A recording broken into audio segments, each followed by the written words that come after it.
Hello guys! As you can see, gagawa ako na naman ng bagong project.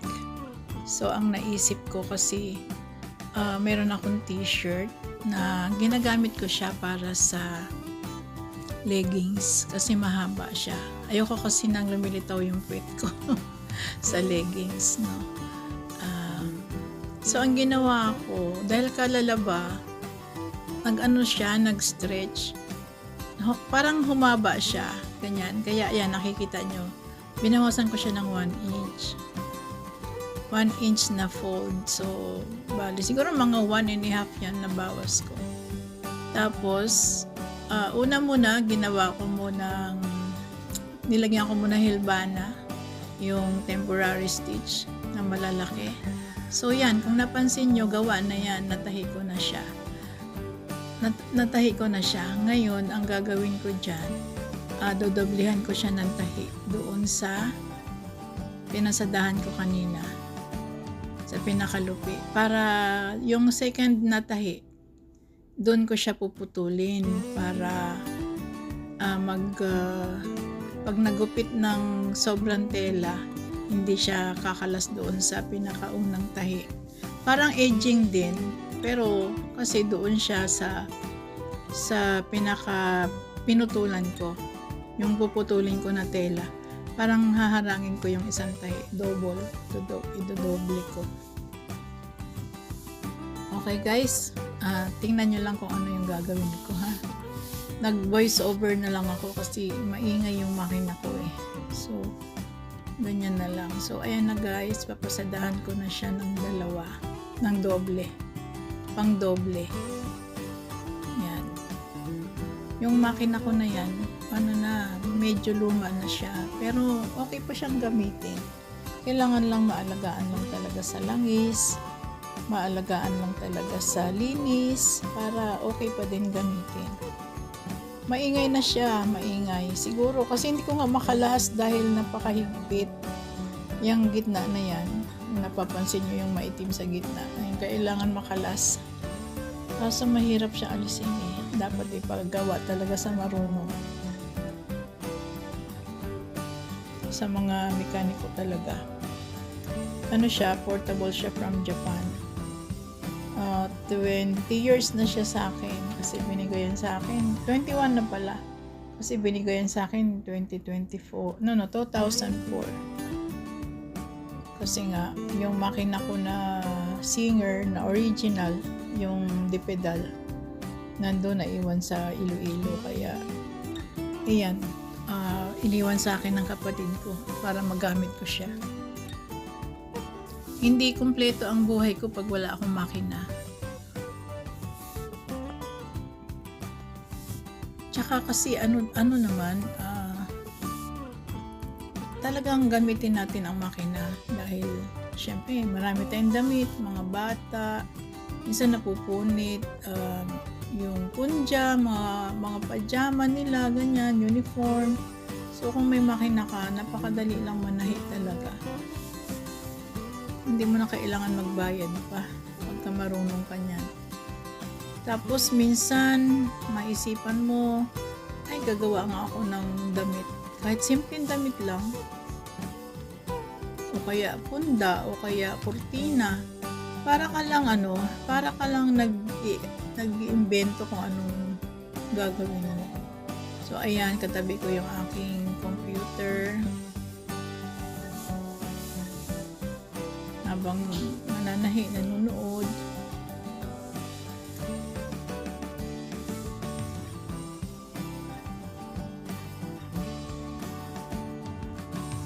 Buti hindi maingay yung aso tsaka manok. Nakikisama naman. So kung napansin nyo guys, talagang ang pananahi is tiyagaan lang talaga. Pahabaan ng pasensya dyan. Kasi may mga times minsan na yung sinudid mo sa ilalim, mapuputol o kaya maubos na pala, o kaya itong dito sa taas, minsan humihigpit. So, kailangan lang kabisado mo yung makina mo para sa adjustments. Parang kailangan ang pasensya mo dyan, napakahaba. Parang ang pananahi daw kasi, yan sikretong stress. Kasi di ba nakukonsumi ka ng palihim, ganyan. So, yan na, malapit ko na yan matapos. Parang parang yan na. Gusto ko nga bumili ng high speed pagka nagkapera ako. Sana may mag-sponsor, high speed, I need high speed. Kasi napakadaling gamitin. Kaya lang, very spacious lang siya. Yung bang, hindi kagaya nito, ipatong mo lang siya sa lamesa, good na, magagamit mo na. Yung high speed, kailangan mo, may lugar talaga siya para So, yan na guys. Puputulin ko na yung sobrang tela. Tsaka hindi yan ako kasi, gusto ko kasi pag inumpisahan ko, yun bang, minsan inaabot ako ng gabi, minsan 6:00 na, hindi pa ako nakakatayo dyan sa makina. Kasi hanggat may naiisip akong gawin, hanggat may gagawin ako, nandyan lang ako, gawin ko na siya habang nandyan ako. So, ayan na, gugupitin ko na yung nilupi kong tela.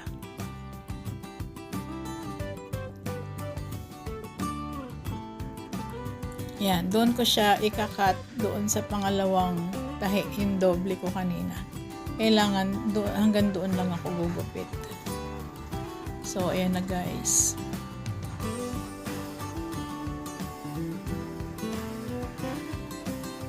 So, yan.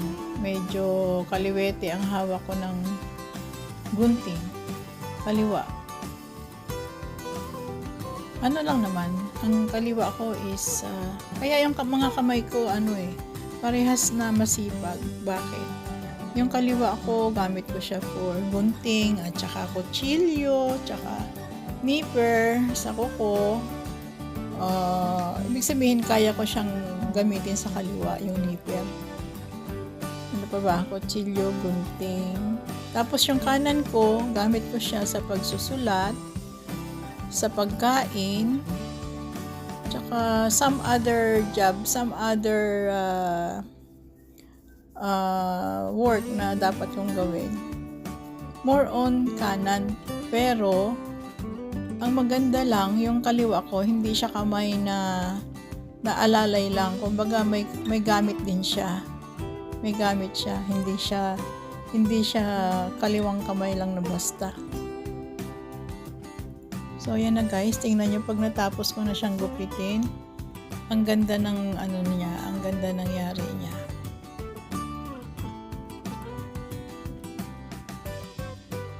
Medyo kailangan lang maingat kasi baka magupit ko yung sa ilalim. Naku, sayang.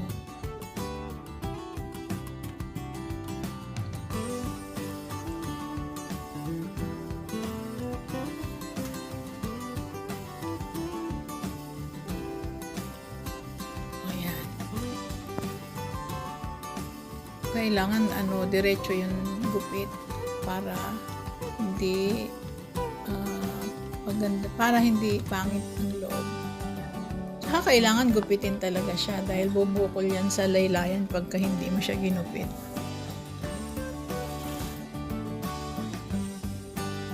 So, tingnan nyo guys. Yan na yung natanggal ko. Okay. So, kung yung natanggal ko na yun, kung mayroon kang susulsihan na maliit na punit, pwede mo siya pang tapal, di ba? Hindi ako basta-basta nagtatapon ng mga retaso kasi may pagkakataon talaga minsan na kailangan mo ng retaso at kailangan mo ng ganong kulay. Kaya, ang dami kong nakatambak na retaso.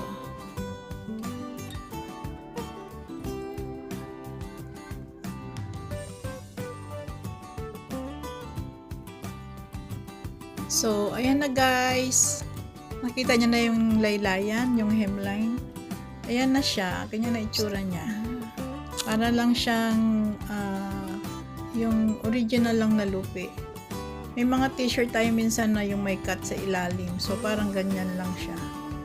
Ayan. So, hindi na siya masyadong mahaba, di ba? Kaya lang siya hanggang dyan kasi nasa ano ko yan eh, nasa leg ko banda. Yung pinaka ano niya.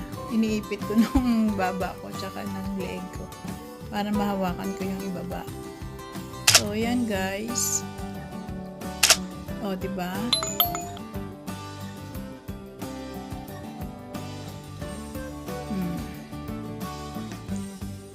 So, yan.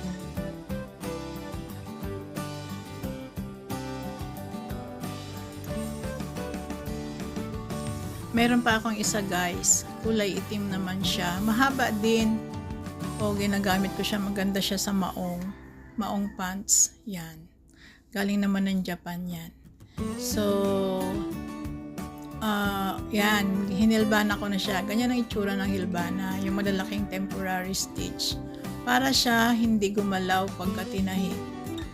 Kaya, tatahiin ko siya ulit. Kagaya ng ginawa ko dyan sa isa. Yan. Tapos, the same procedure. Pagka natahi na, tatanggalin yung hilbana. Tapos, puputulin yung tela. Ganyan ang magiging itsura niya. Okay? Kaya lang din nung isa. Okay guys, thank you for watching.